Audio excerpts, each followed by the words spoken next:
ከመዲናችን አዲስ አበባ በተለያዩ አቅጣጫዎች እየተጓዝን የኢትዮጵያን ምርጥ መዳረሻዎች እነሆ ለናንተ እናደርሳለን።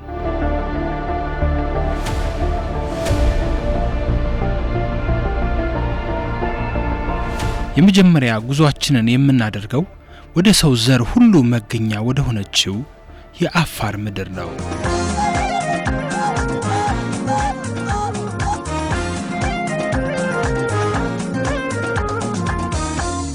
እዚህ ቦታ ምድር ትንፋሽ የምታገኝበት ተፈጥሮ የራሷን የጥበብ ጋለሪ የገነባችበት ልዩ ስፍራ ነው። ይህ የሰው ልጅ ጽናትና የተፈጥሮ ሚስጥር የተገናኙበት የአፋር ምድር ነው። የዛሬ ጉዟችን ወደ ምድር ጥልቀት፣ ወደ ቀለማቱ ማህደር ዳሎልና ወደ ነጩ ወርቅ ምንጭ አፍዴራ ይወስደናል።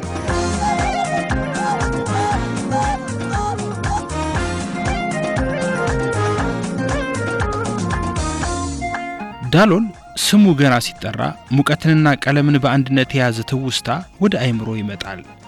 ከባህር ጠለል በታች ከ116 ሜትር በላይ ዝቅ ብሎ የሚገኘው ይህ ስፍራ በዓለም ላይ ካሉ እጅግ በጣም ሞቃታማ ቦታዎች ከቀዳሚዎቹ አንዱ ነው። ይህ ሙቀትና ህብረ ቀለም ባይኖር ኖሮ ይህንን የመሰለ ድንቅ የቀለማት ውህደት ባላየን ነበር።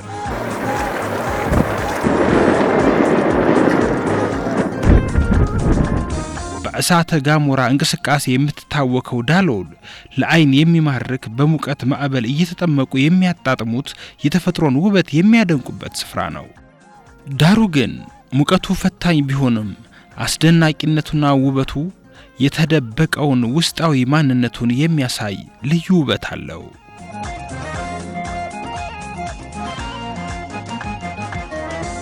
የዳሎል በቀለማት ያሸበረቀ ውበት ተፈጥሮን በእጅጉ እንድናደንቅ የሚያደርግ ልዩ ስፍራ ነው። ውስጣዊና ሚስጥራዊነቱ እጅግ በብዙ ምርምር የሚነገርለት ለአይን የሚማርክ በብዙ ቱሪስቶች የሚወደድ ልዩ ስፍራ ነው። ከዳሎል ቀለማት ወጣ ብለን ጥቂት ስንጓዝ ሌላ ተአምር እናገኛለን። አፍዴራ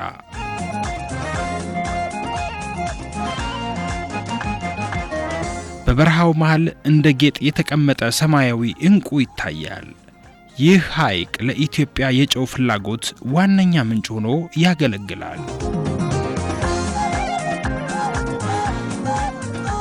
እጅግ በጣም ከፍተኛ ሙቀት አለው። ይሄ ጨዋማ ቦታው ለአይን ያስደስታል። በዚህ ሰዓት ግን ሰዎች እንዴት ነው እዚህ ቦታ ላይ መስራት የሚችሉት? ቱር ኦፕሬተሮች በጣም ብዙ ኤክስፒሪየንስ አላቸው በዚህ ጉዳይ ላይና ምን ይላሉ?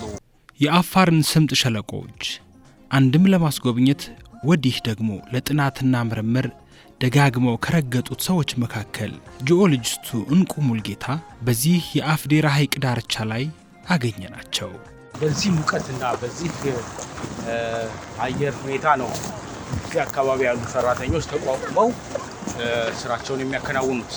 ይሄ በነገራችን ላይ ይሄ አቨሬጅ ኤሌቬሽኑ ከባህር ጠለል በታች 100 ለምሳሌ ሰመራ ነበር። ሰመራ ከ250 እስከ 300 ሜትር ከባህር ጠለል በላይ ነበር። ዛሬ ደግሞ በአሁኑ ሰዓት ከባህር ጠለል በታች እስከ 100 ሜትር ድረስ ወርደናል እና ከአፋር ክልል ውስጥ ከሚገኙ ሞቃታማ ከሚባሉ ቦታዎች አንዱ ብቻ ሳይሆን በጣም ትልቁ ሞቃት ቦታ አፍዴራ ነው። በዚህ የአየር ሁኔታ ግን ያለፍነውን የአፍዴራ ከተማ ነዋሪዎች ይሄን ሁሉ ሃርሽ ኢንቫይሮንመንት በመቋቋም ስራዎች ይሰራሉ። ሙቀት መጠኑም አን አቨሬጅ እስከ 46 ዲግሪ ሴንቲግሬድ እገምታለሁ። አንተ እንኳን ይኸውልህ ተቅለጥልጣ እና አንተ በዚች በትንሽ ሰዓት ውስጥ እንደዚህ አይነት ስሜት የተሰማ እዚህ የሚኖሩትማ ብለህ መገመት ትችላለህ። እና ግን የሰው ልጅ የማይቋቋመው ነገር የለም። ይሄን ሁሉ ተቋቁሞ ስራቸውን ያከናውናሉ።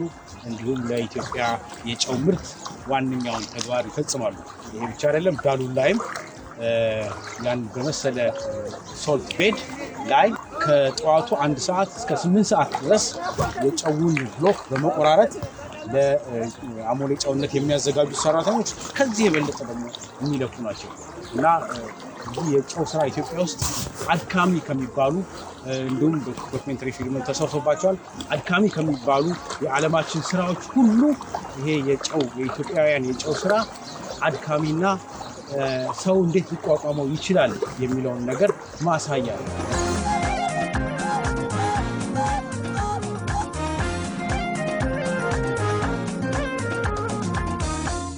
እዚህ ነጩ ወርቅ የአፍዴራ ጨው መሬት ላይ ተነጥፎ አንድም ለእይታ ወዲህ ለጉሮሮ አለው ይላል። የአካባቢው ማህበረሰብና ከያቅጣጫው የመጡ ወጣቶች በሐይቁ ዳርቻ ጉድጓዶችን እየቆፈሩ የጨው ውሃውን ያቁራሉ። ፀሐይ ስራዋን በብርቱ ትሰራለች። ውሃውን አትንና ጨውን ታስቀራለች። አፍዴራ የድካም ውጤት የጽናት መገለጫ ጭምር ነው።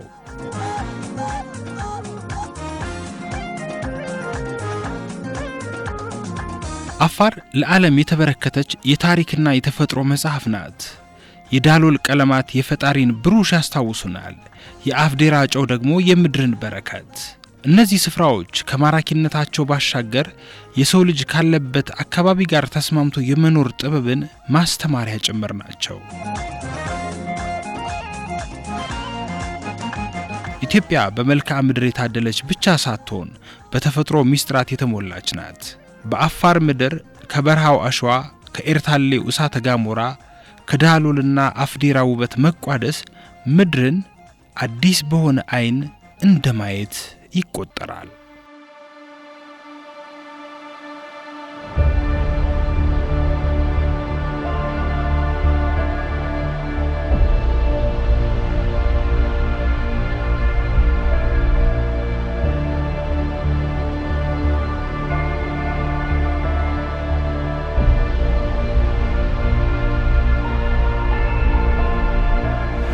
አሁን ደግሞ ከቆየንበት ስፍራ እጅግ በተቃራኒ የሆነ ሌላ አይነት ቀለም ያለው መልክዓ ምድር እንመልከት። በደቡብ ምዕራብ ኢትዮጵያ እምብርት በዳውሮና በኮንታ ምድር መካከል ተፈጥሮ ሚስጥሯን የደበቀችበት አንድ ስፍራ አለ። የሰው ልጅ እግር ያልረገጣቸው የሚመስሉ ድንግል አፈሮች፣ ወዛቸው የሚያንጸባርቁ ደኖች፣ እንደ መስታወት ጥርት ያሉ ሐይቆችና ግዙፍ የአፍሪካ ዞኖች ምቹ መኖሪያ ስፍራ ይህ ጨበራ ጩርጩራ ነው። የተፈጥሮ ድንግልና ያልተነካበት የሕይወት እስትንፋስ መሸሸጊያም ነው። ጨበራ ጩርጩራ የዝሆኖች ቤተ መንግስት ነው። እዚህ ግዙፎቹ እንስሳት በነጻነት ይንሸራሸራሉ። በፓርኩ ውስጥ የሚገኙት ጥቅጥቅ ያሉ ደኖችና የቀርከሃ ጫካዎች ለነዚህ ብርቅዬ እንስሳት ተመራጭ መደበቂያ ሆነዋል። ከዝሆኖቹ ጎን ለጎን ኩሮዎቹ ጎሾች የፓርኩን ሕይወት ፍጹም ያደርጉታል።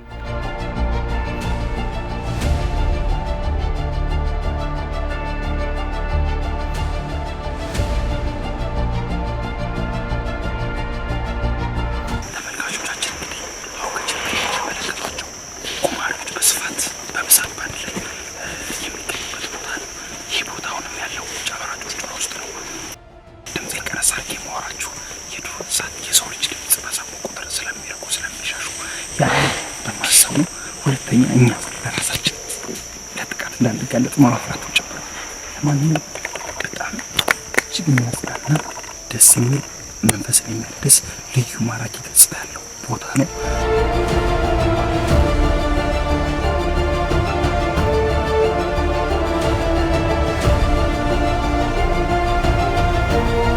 ስነ ቢብሶጆ ይባላል።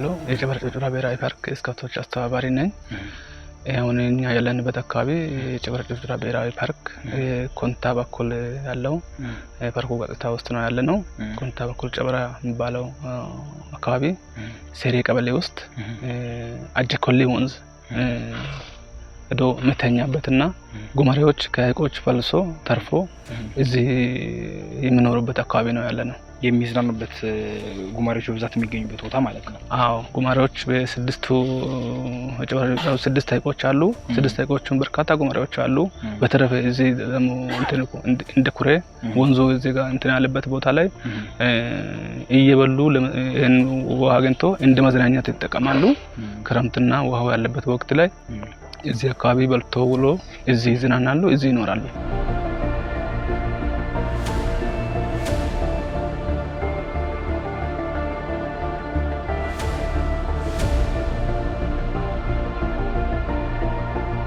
የጨበራ ጩርጩራ ውበት በእንስሳቱ ብቻ አይወሰንም።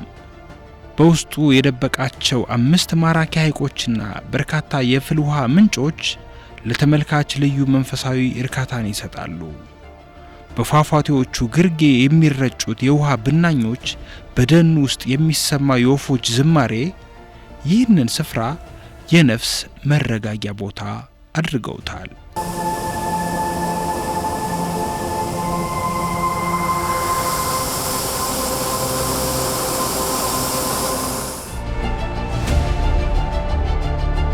ተፈጥሮ እዚህ ጋር የውበት ሸራዋን ትዘረጋለች። እያንዳንዱ ኮረብታ፣ እያንዳንዱ ሸለቆ የራሱ ውበትና ታሪክ አለው። ጨበራ ጩርጩራ ዛሬ ከድብቅነቷ ወጥታ ለዓለም እየተዋወቀች ነው።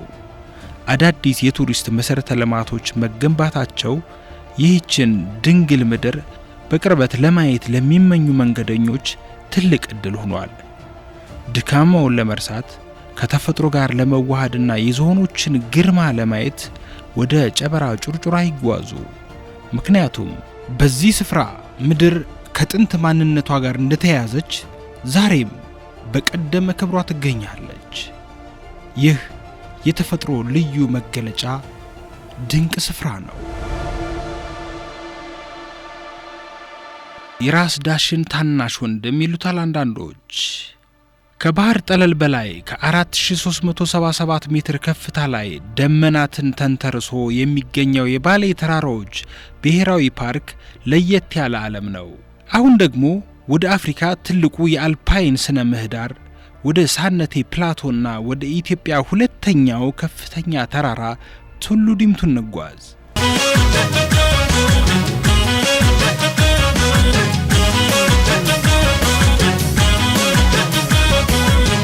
ጉዟችንን የምንጀምረው በዲንሾ ፓርክ ነው። ዲንሾ የፓርኩ ሎጅና ቢሮ መገኛ ነው። ነገር ግን ይህ ብቻ ሳይሆን ብርቅየው የባሌ ተራራ አጋዘን ወይንም ማውንቴን ኒያላ በቅርብ የሚታይበት ስፍራ ነው። እዚህ ያለው የጥድና የዝግባ ደን ለዱር እንስሳቱ አስተማማኝ መጠለያ፣ ለጎብኚዎች ደግሞ ምቹ ማረፊያ ነው።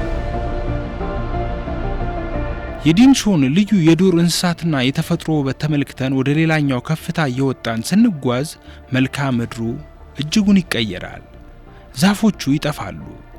በምትካቸውም ትናንሽ ቁጥቋጦዎችና ጃይንት ሎቤሊያ የተሰኙ ግዙፍ እጽዋቶች ይታያሉ። ይህ ሳነቴ ፕላቶ ነው። የዓለማችን ብርቅዬ የሆነው የኢትዮጵያ ቀይ ቀበሮ አንዱ ዋነኛ መኖሪያው ስፍራ ነው። እዚህ ንፋሱ ቅዝቃዜው ይበረታል።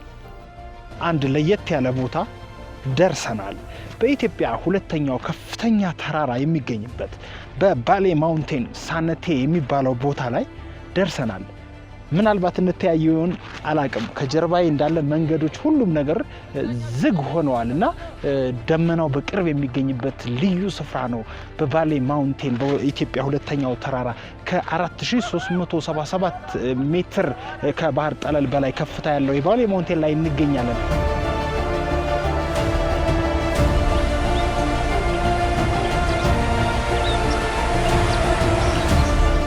እዚህ ሆነው ሲመለከቱ ዓለም ከእግሮ ስር የወደቀች ይመስላል።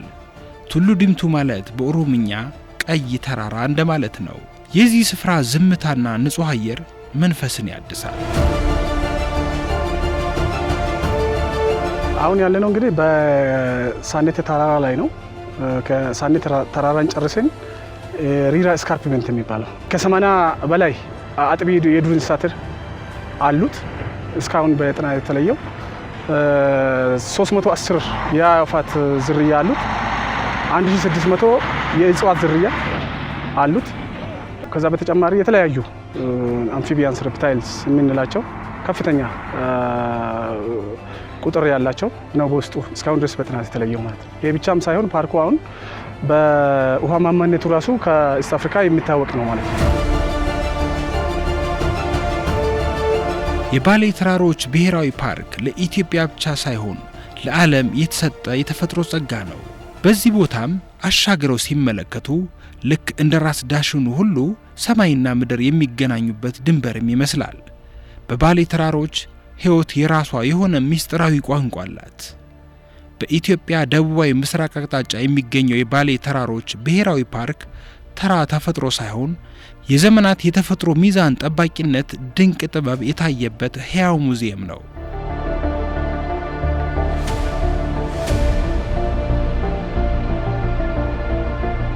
በዚህ አስቸጋሪ ሁኔታ ውስጥ ግን የዓለማችን ብርቅዬው የኢትዮጵያ ቀይ ቀበሮ ይነግሳል። ቀይ ቀለሙን ከለምለሙ ሳር ጋር አዋህዶ አይኑን መሬት ላይ ተክሎ በዝምታ ይራመዳል። በሳር ውስጥ የሚርመሰመሱትን ትናንሽ አይጦች ለማደን የሚጠቀመው ጥበብ እጅግ አስገራሚ ነው። ይህ ቀበሮ የሳነቴ ብቸኛ ጠባቂም ይመስላል።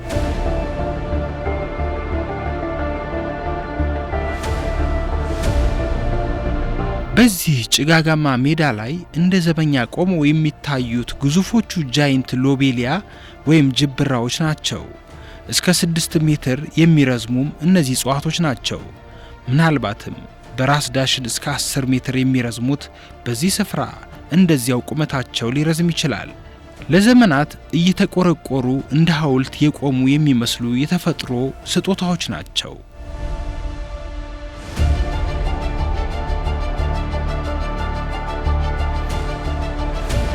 ተራራውን ተሻግረን ሁሉን ነገር ተመልክተን ቁልቁል ስንወርድ ደግሞ ወደ ጭጋጋማው የሐረና ደን ይወስደናል።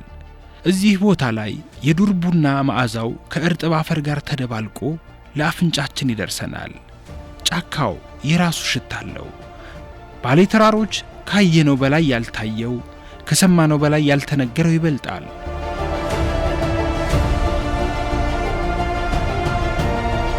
ይህንን ድንቅ የተፈጥሮ ጸጋ መጠበቅ ለምድራችን ሕልውና ወሳኝ ነው። ምክንያቱም እዚህ የሚጠፉ አንድም ዝርያ በዓለም ላይ ዳግም ላይ ይገኝ ይችላልና።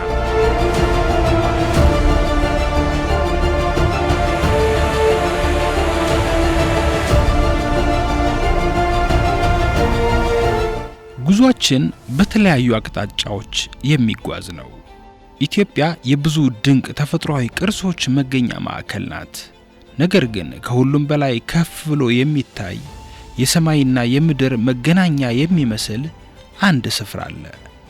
ይህ የሰሜን ተራሮች ብሔራዊ ፓርክ ነው።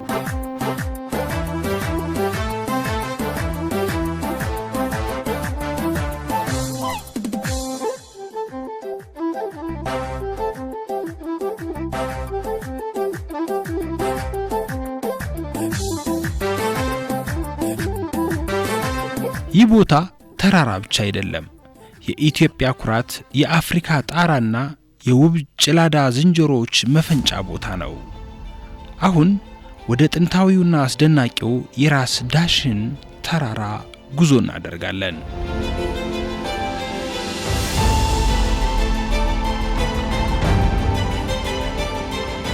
በ1969 ዓ.ም በዩኔስኮ የዓለም ቅርስ ሆኖ የተመዘገበው ይህ ፓርክ በዓለም ላይ በሌላ ቦታ የማይገኙ ብርቅዬ እንስሳትን በጉያው ይዟል።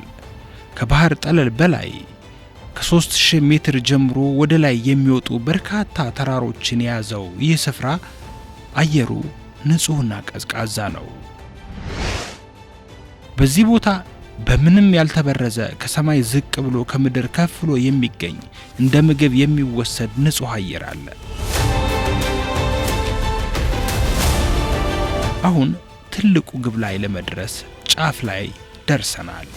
ራስ ዳሽን በ4550 ሜትር ከፍታ ላይ የሚገኝ ፍጥረታትን ሁሉ ቁልቁል የሚያሳይ የኢትዮጵያ ከፍተኛው ስፍራ ነው።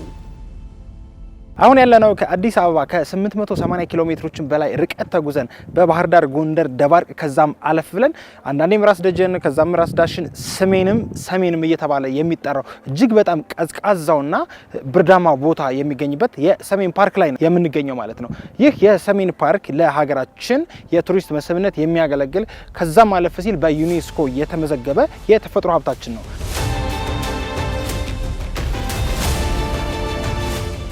እዚህ ቦታ ንፋስ ስሜቱን ማጋባት ብቻ ሳይሆን ድምጹንም ያሰማል።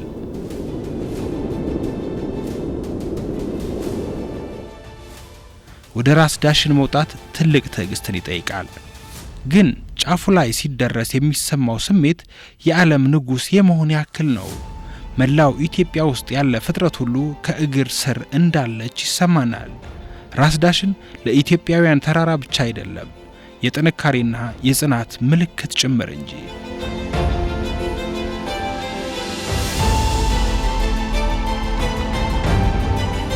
የሰሜን ተራሮች ከ60 ሚሊዮን ዓመታት በፊት በነበረ እሳተ ገሞራ ፍንዳታ እንደተፈጠረ ሳይንስ ይናገራል። ዩኔስኮ በዓለም ቅርስነት ከመዘገባቸው የመጀመሪያዎቹ ስፍራዎች አንዱ ነው። በዚህ ምድር ተፈጥሮ የራሷን ድንቅ ሥራ ሰርታለች። በቁጥር እስከ 1500 የሚደርሱ ቀጥ ያሉ ገደሎች የአይን ማረፊያ የሆነው ሌላ ውበትን አላብሰውታል። የተራራው ቁንጮ ላይ በረዶ ሊኖር ይችላል። ይህ ለዚህ ቦታ የተለመደ ነው፣ ምክንያቱም አየሩ ንጹህና ቀዝቃዛ ነው።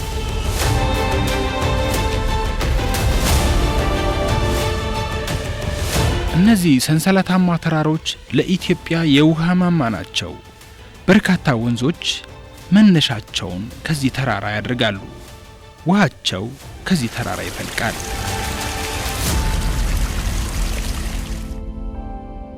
ሰንሰለታማዎቹ የሰሜን ተራሮች የድንጋይ ክምር ብቻ አይደሉም፣ የህይወት መጠለያ እንጂ። በዓለም ላይ በሌላ በየትኛውም ስፍራ የማይገኙት የዱር እንስሳት ዝርያዎች መኖሪያቸው ነው። ጭላዳ ዝንጀሮ በሰላማዊነታቸውና ደረታቸው ላይ ባለው ቀይ ምልክት ይታወቃሉ።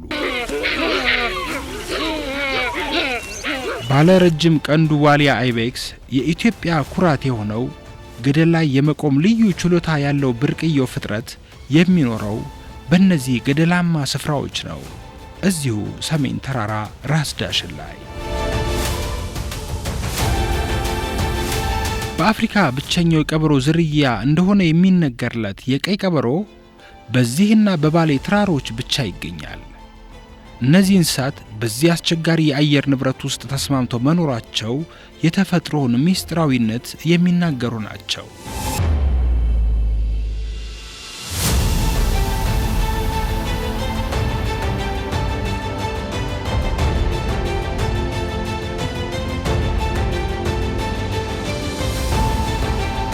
ይቺ ሀገር በተፈጥሮዋ ማንም ሊወዳደራት ማይችልና እግዚአብሔር ሆን ብሎ እንደ ጥልፍ ስራ አሽሞንሙኖ የሰራት ሀገር መሆኗን መገነዘቡ በተለይ በሰሜን ፓርክ ስመጣ ነው። ተራሮች አሉ፣ ሸለቆዎች አሉ፣ ሜዳዎች አሉ። በሄድ ሁሉ በዛፎች ባገኛቸው ቁጥር ታገኛለህና ይህን የተፈጥሮ ውበት በዚህ በተፈጥሮ ውበት መታጀብ ራሱ አካባቢውም መታደል ነው። በእውነት ለመናገር እድለኛ አካባቢ ነው፣ እድለኛ ህዝብ ነው በዚህ አካባቢ የሚኖር ብዬ አምናለሁ።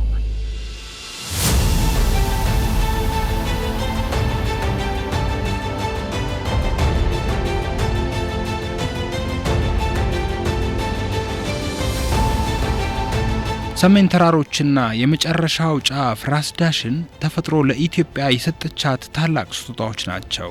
ይህንን አስደናቂ ስፍራ መጎብኘት ሕይወት ላይ አዲስ ትርጉም ይጨምራል። በአፍሪካ ቀንድ ከሰማይ በታችና ከምድር በላይ በረዶ የለበሰው ድንቅ ስፍራ በብዝሃ ሕይወቱ የኑሮን ሚዛን ይጠብቃል። እዚህ የሰሜን ተራሮች አናት ላይ ተፈጥሮ ሌላ መልክ አላት።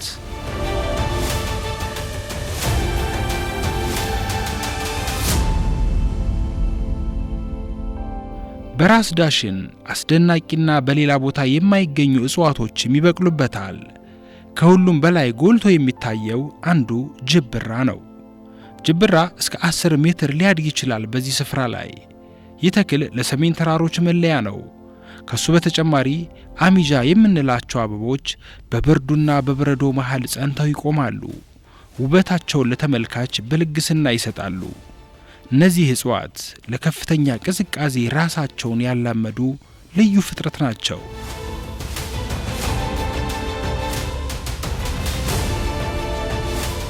እነዚህ ሰፊ ሳራማ ቦታዎችና እጽዋት ለዱር እንስሳቱ መደበቂያና ምግብ ናቸው።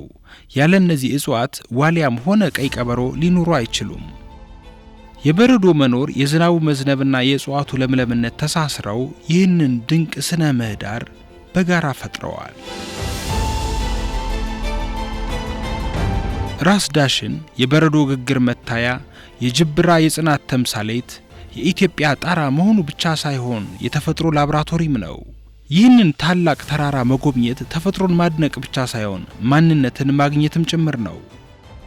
ከነ ተፈጥሮ ወዙ ለዘመናት እንደኖረው ዛሬም የኢትዮጵያ ከፍታ ሆኖ ለዘላለም ይኖራል።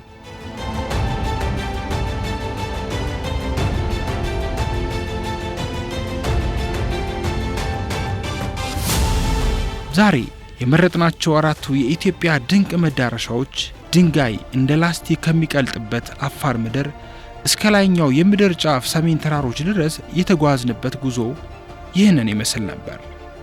በያላችሁበት ሰናይ ጊዜ ይሁንላችሁ።